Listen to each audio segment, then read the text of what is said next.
You are now tuned into Blueprint Radio. Yes. We're going to start off on a sad note. Cardi B was hospitalized. Yeah. She had to quit a couple shows that she had booked. She was going to be on tour, but she's back home just recuperating. I don't know if it's a BBL thing. There's because, when you put that much stuff in your body, it might react to your body. That's a real thing. Like, the BBL girls are going through it right now, kid. And it's random, too, right? Like, you don't know when something's going to fall out of place, slip. And now, when it comes to that, I believe Cardi's probably getting the top tier surgeons in the world. But it's not natural to your body, though. We know when you put artificialness in your body, things could happen. I'm not putting it out there. We don't know if that's Cardi, the case. But I know she was hospitalized. It could be exhaustion. Yeah. She's one of the hardest working females in the game. The saddest thing, I guess, for the whole thing is that she had to quit the tour. And so her fans are going to miss out on it. But again, more importantly is that everything's okay for her. Yeah, and man. That she's able to, obviously live a regular life. Bro, she tweeted out to her fans just saying she's sorry that she's unable to do it. So hopefully Cardi's okay. She's in good spirits. And we want to get some new music from Cardi B. Literally want to get music. Yo. I was hoping by the end of the year, but, we'll see. Yeah, man. See. Meg put out something. She's just going through it right now. Meg put out something. Yeah, she's had a lot. So I know that music will be fire. A lie? Yeah, for sure. A lie? For sure. You know what? Let's... Big rest in peace. We want Clark Kent. Oh, you wanted to go right there, right now? Yeah, rest in peace, Clark Kent. I think so. Yeah. Let's give him a moment of silence, bro. Top, yeah, for sure.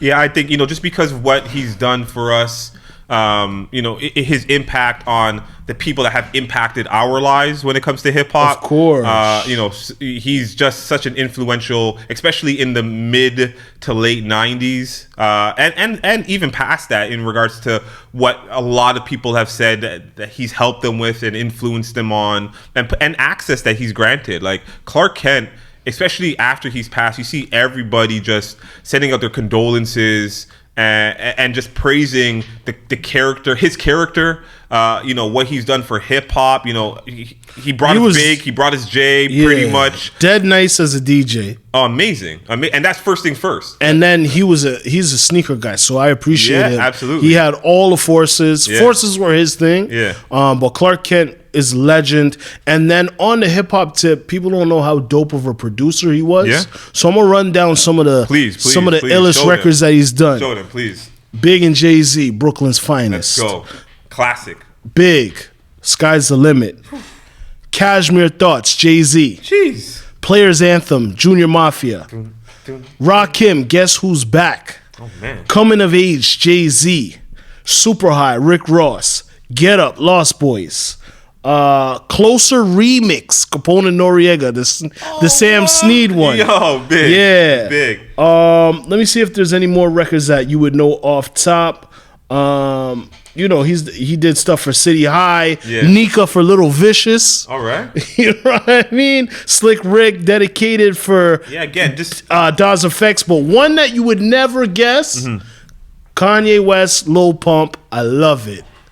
You're such a... Oh, shit. I seen him on an interview talking about it, how it's crazy. I remember that, that connection there. So, one of the illest, man. We got to give it up to our hip-hop legends who have really done it for us in this game. Definitely. Clark Kent, salute. Definitely. What a fitting name. Superman that was, man. Yeah, man. Rest in power for real. For sure. So, we're definitely going to hit a round of applause for DJ Clark Kent. We also want to say, listen. Yeah.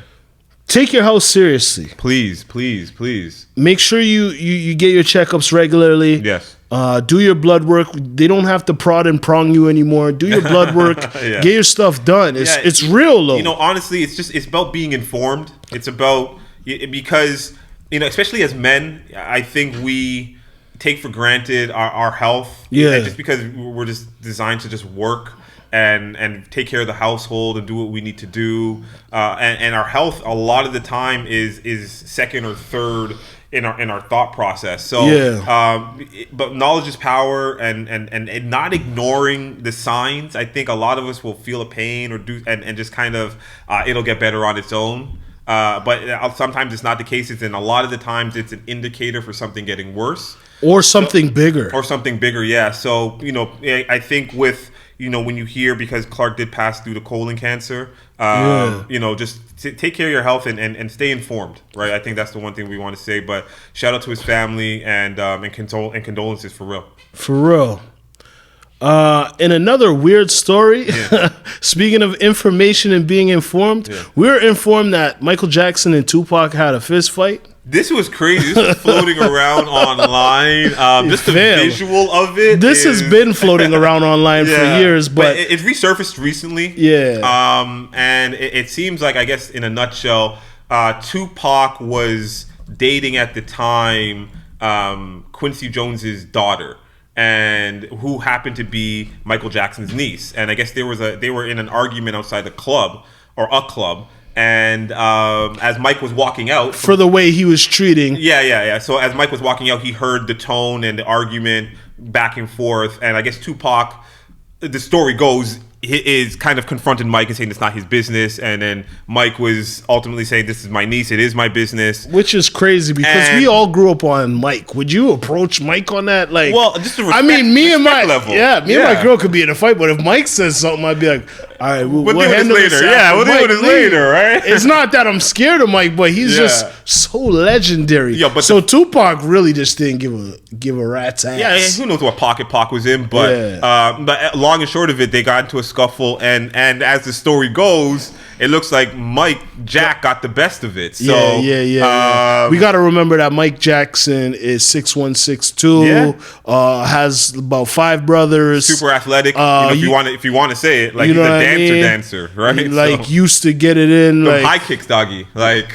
I don't know. I want to see how that fight went. Was it like, was it tiger knees? Like, what were we seeing? Listen, as I get older, the more stories come out about Mike, and supposedly Mike was crippin'. Hit him like, hee. I'm not saying this is real, but they said Mike had a deep voice. All that soft voice was an act, and there's certain clips on the internet where you can see him not being character and forget he had to put that high voice on. Well, people have caught him off guard and say that, like, Mike just threw them off. I want to say, but they said Mike was a real one. Like, he's from Gary, Indiana, right 10 minutes outside Chicago. Like, that was the murder capital he's of banging. the US for years. Yeah, bro. They're like, we're talking about having 4 brothers, and Joy's your dad. Like, you can't be a chump. Whooping you. You can't be a chump. So he's been through it. I know one thing. Kids that been through it like that, your body develops extra muscle. Yeah. Because you're used to fighting, and your body's always reject. So Mike had that.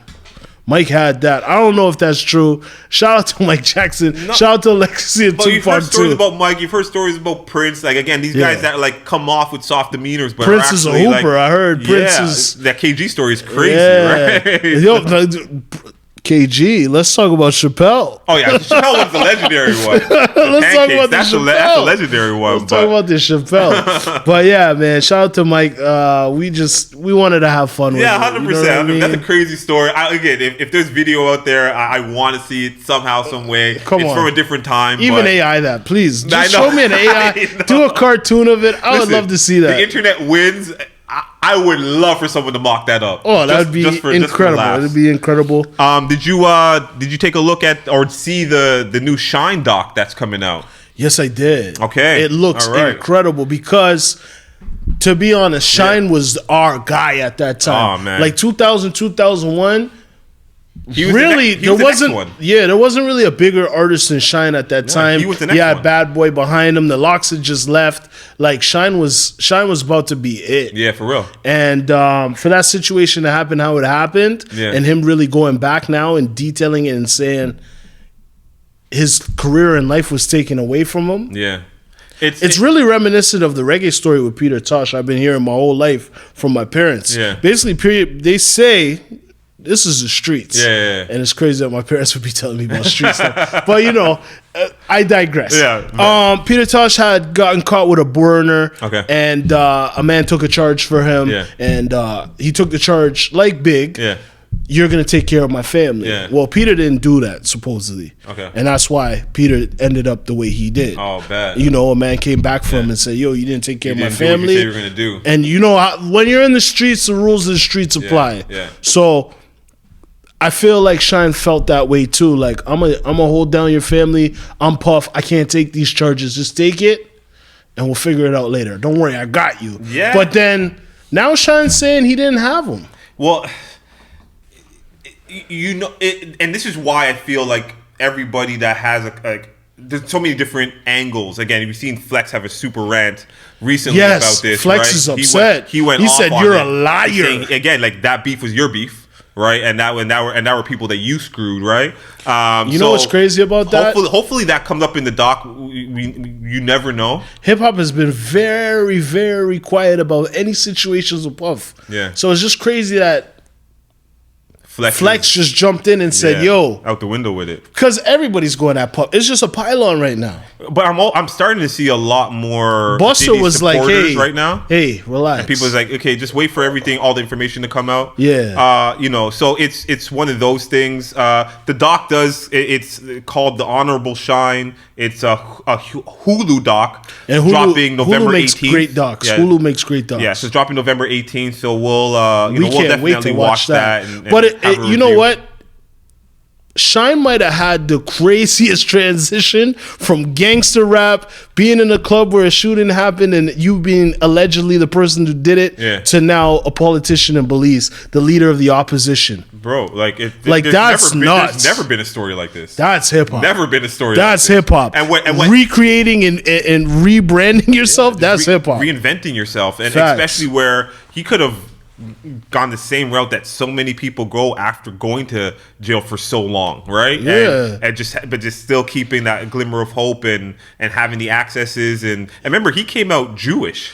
Right, like he came out like yeah. It's gonna be crazy. incredible. It's gonna be incredible, and I was surprised he didn't come back out and capitalize off doing 10. You know, rap, hip hop culture and rap. We always love a dude that did their time and stayed solid. Clearly changed because like Rowdy Rebel, Bobby Shmurda, Chi Ali. Like we always love to hear those stories where you stood tall, you did your time, you didn't snitch. But I think again, in hindsight, you know, that's great. That's the streets. But I think it's as hip hop grows and matures, of course, those things aren't as fly anymore.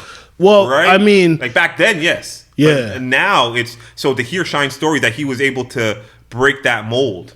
Right, that everyone else kind of because it was attractive to be that. Like you did your time, that was a badge of honor. Now to come out, tell your story, you know, man, are the Mano effect. You come out, you get a chain. You come out, you get a whip. You get put up, you get some bread, and now you're in the studio and your album's out first day out in 3 weeks, in 3 first months, day out. Right. So, but I mean, it's good to see the growth, and we're even seeing that with Bobby Shmurda. Like, I seen him talking to kids saying, "Yo, it's cool, but I have 5 businesses I run right now." And he had a couple. I'm not just a rapper anymore. Like, remember I'm bigger than that. When he first came out, he kind of went through it a little rough too, right? He was like, he came out and he was just all in about, and it's just over the last maybe I'd say year or 2 or so where he's kind of really calmed down. Yeah, he course corrected. Yeah, he did definitely. He course corrected. I like that term. He definitely did that. He course corrected. He realized that, you know, maybe this direction I'm gonna end up where I ended up before. And I don't know if him and Rowdy are so tight. I don't know they par like that. And it was crazy because Bobby took more time so that Rowdy could come out. Yeah. So I'm not saying anything about that because I don't know their situation. Yeah.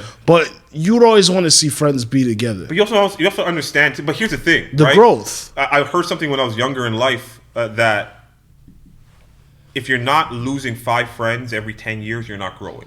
And it's just one of those things that always kind of stuck with me, right? So as you grow up, and let's say Bobby and Rowdy are best of friends, and they get into the situation together, and you know, and everybody knows the story, and everybody rates Bobby for doing what Bobby did. Yeah. But that time apart does, you know, as individuals, you know, you learn a lot on your own and not having the influence of the people that you have, right? So maybe the trajectories are just different directions. Bro, we see it all the time in hip-hop. Look at Capone and Noriega. Two totally different brothers. Yeah. When Capone went out, or went in, came out, they tried to do the thing. But Nori was a different beast. Yeah. We seen Tretch and Vinny. They're not the same. We saw Tribe break up. Over time, you lose, and it's the Nas line, man. A thug changes, a love changes, best friends become strangers. Word up. So it happens. It happens. But that Shine doc is gonna be hard. All right, so I guess I'll let you talk about. I'll let you intro Dirk. Yeah. So I don't even want this bothers the clip me, that's bro. been going out a lot right now is Wallow speaking to Dirk with about 40 men in the studio and just telling them like, because Wallow to me is the realest voice in hip hop we have right now. Okay. Because he's, again, what we're just talking about. Bro, his time stood tall. 16, 17 to his age now, he was inside and made the transition, saw what he wanted and went for it. He came out and was working hard. But he could tell you stories because he's been in prison so long. And he was a part of the prison system. So he was giving them the game that they needed to hear. 100%. And he did it with Young Thug and he did it with Dirk till he was almost in tears. And he could understand it because he was in a worse situation than Dirk is. Yeah. I mean, King Von is your brethren, but he's not your brother. I know. You didn't share no bread. You might have shared a bed with him, but like not like y'all are siblings and grew up in the same house. So he was almost in tears trying to tell him, yo, course correct your life. Yeah. And Dirk knew. That new single that we played last week and the week before, Monitoring Me, he knew.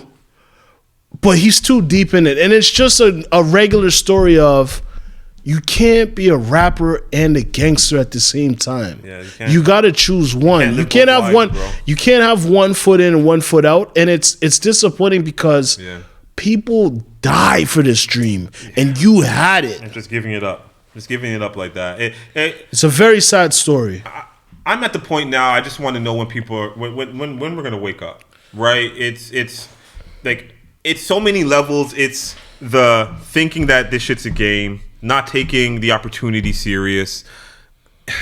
It's not realizing that the FBI has everything, it's bro. Snitching on yourself. It's talking about these things in your music. It's that being your music, right? Like I get it, but at a certain point, I'm struggling with trying to still understand it. And you know what's so crazy? Again, with the Wallows, and now like I see that the culture is kind of shifted in now being or wanting to help each other out and teach each other and give each other game. Bro. Right now, just to it's very disappointing. And obviously we know it was a lot of different situations going back to Vaughn and Quando Rondo and all of these things that kind of led up to this. It's more sad. It's more sad than it's more sad else. Because it's like they know they have the information, they know, and they still go through the wrong cycles. The cycle still continues. Look at Chief Keef. Chief Keef came from that. Yeah. But Chief separated himself from that. There was a time when Chief Keef couldn't even give a good interview. Yeah. No. Now Chief Keef, he's changed. Yeah, no, he so it's like, and he's one of those ones out there too. But Dirk was the one though. Dirk was the one on the Rap Chicago tip. Yeah, there wasn't much bigger than Lil Durk. It's Dirk, G Herbo, like you don't even see Chief Keef, Lil Bibby. Yeah, Lil Bibby. That's where you know what I mean. Right but now, like, and it's funny. Like they have artists, they have good talent coming out of there. But what Chicago's known for is the crime and the murders, right? So I liken it. And the music that's tied to it, man. It's just so sad. It's, I honestly feel that it's going to be up for this type of music. And what bothers me too, man, is the fact that like, they're listening. So why are you like blatantly like outlining like your offenses? Like it just doesn't seem smart. But you'll kill a rat in court, but you'll rat on record. Right? It doesn't. How does that make any sense? Counterproductive, intuitive. So for me, like let's liken it back to Toronto. Yeah, there's a few neighborhoods in Toronto that they have exceptional talent, but the rappers never get that opportunity. And it's like, listen, move, get out of Toronto, get out of this place, get into a new comfort zone. Make the music, but get out. Listen, I'll say this, and because we've been doing it for years, and we've seen multiple generations of it in Toronto. Facts. I think when it comes to this thing we call hip hop out here, is it's still the same thing. We talked about it. We don't have our own sound. And I think when we stop trying to be somewhere else is when we're actually going to unlock who we truly are. You understand what I'm saying? Like, we are, because we don't have an identity, we are always hanging on the coattails of whatever is hot or whatever is popping right now. We jumped on the drill wave recently when drill was popping in New York. We jumped all over it. You know, this switches and blatant snitch rap that Chicago has kind of been known for a long time. Yeah. We're all over that, right? So I think there is, and there's multiple, I'm not here to say the reasons for it, but I think if we understand what it is, then we can kind of curve it, you know, moving forward. But there has to be effort. There has to be people from all levels involved in this, like old heads, you know, I want to call it legends in Canadian hip hop, you know, people that have pull in executives, I'll be honest. The brands, the businesses, sponsorships. Now, I know we don't have as many people as the US or the UK, so our scene isn't as big, or it doesn't move as popular, or we're not able to make as much money out here. Right. But I still think in the way that the world works is that if we have our sound and we hone our craft, they will come. The crazy thing is we did have a sound. We did. That shot Claire in. Yeah. The circle mono. Yeah, 100%. Like, it had a Detroit vibe. It had a Dilla vibe. They had their own sound. 100%. It's changed. Socks was big in that too, yeah. It's changed. Yeah.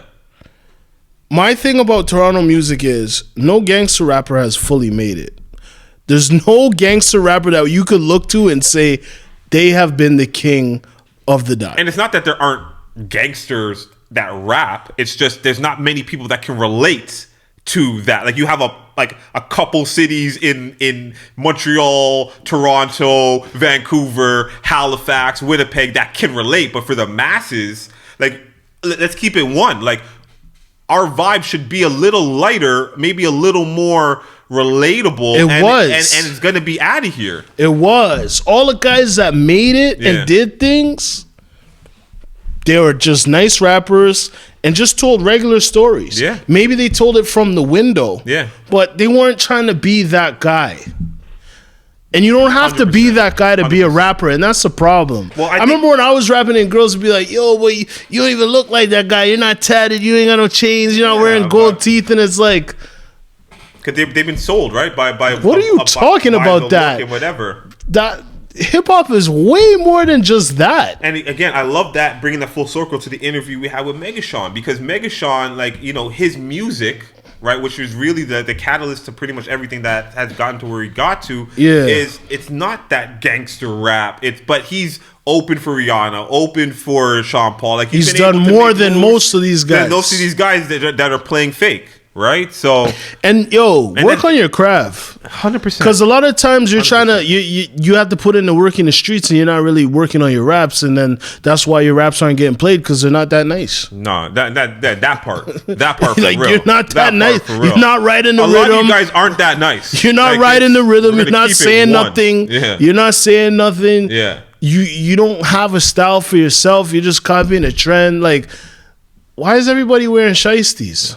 Again, we're trying to be other places and not figure out who we are. Anyways, let's bring it to some positive news. Let's go. Some great news. Perfect. Queen Latifah, Missy Elliott, and I want to throw in Spike Lee. Okay, yeah. Were awarded National Medal of Art by Joe Biden. Yeah. They also gave it to Steven Spielberg, but just the three in hip hop is crazy. Absolutely. Because I think Spike Lee is as hip hop as they come. Oh, right? yeah, but because he was that visual window, especially, you know, in the 90s. Of course. He introduced the Crooklyn Dodgers to us. Yeah, exactly. Right? So, I mean, shout out to Queen Latifah because her transition and what she's done in this game. Been amazing. I bet this new generation doesn't even know her as a rapper. I know. She's just the law lady on TV. She had her own show where she was the equalizer chasing down people.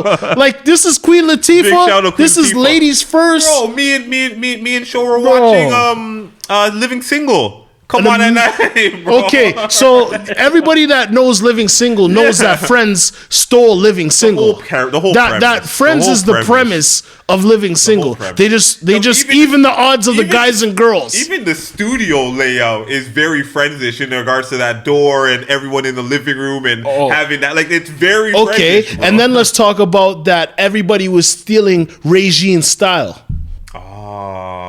Fran Drescher was wearing it on the nanny. Yeah. All that high fashion, ill shit, that was Regine. Big shout out those sitcoms, those black sitcoms from the 90s. Bro. Come on, man. So it was dope seeing that. And then Missy's just been a staple in hip hop. I think misdemeanor, bro. Like, it's Missy has always just been one of the dopest. I remember her album dropping. Yeah. I remember just watching the Can't Stand the Rain and being like, who is this lady in these garbage bags? That video and she itself, already had Little Kim and Little C's and all types of people in the video. Like, you had to take her serious. The rise of VA, man. And then her the it wasn't just music, it was the visuals too. Yeah. Because the Sock It To Me video was crazy. Her verse on the Gina Thompson remix, Things You Do, like, she was the hottest thing in music for probably, like, in music, like her and Timbo collab. Like, I'm still waiting for that verses between her and Busta. I think that is that's the one, right? That's the one. It's an ill one. That's the one, I think. So it's an ill one. Yeah, big shout out to everybody. Queen Latifah, Spike Lee, obviously, as well. And what's your favorite Spike Lee joint though? Do the Right Thing, probably. All right, I'm gonna say Clockers. Oh my God. It's Clockers.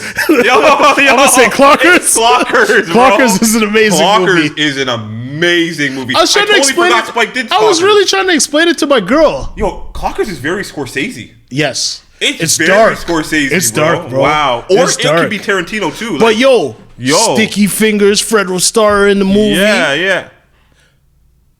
Mike Epps? No. Who is it? It's yeah. It's Mike Epps, isn't it? He's the cop, isn't he? Not Mike Epps. Not Mike Epps. Sorry, Omar Epps. Is it Omar? I think it's Omar. Yeah, I think it's Omar. Yeah. Crazy. Yeah, I think it's Omar. Yeah. A big movie. Big shout out to Spike. Clockers is an amazing movie, B. Okay. Anything else on entertainment for you? I think it was pretty light this week. Nah. Well, we're good. All right. We'll jump right back into music. Blueprint Radio. We'll be back with sports. A lot going on with sports. See you after this. You are now tuned into Blueprint Radio.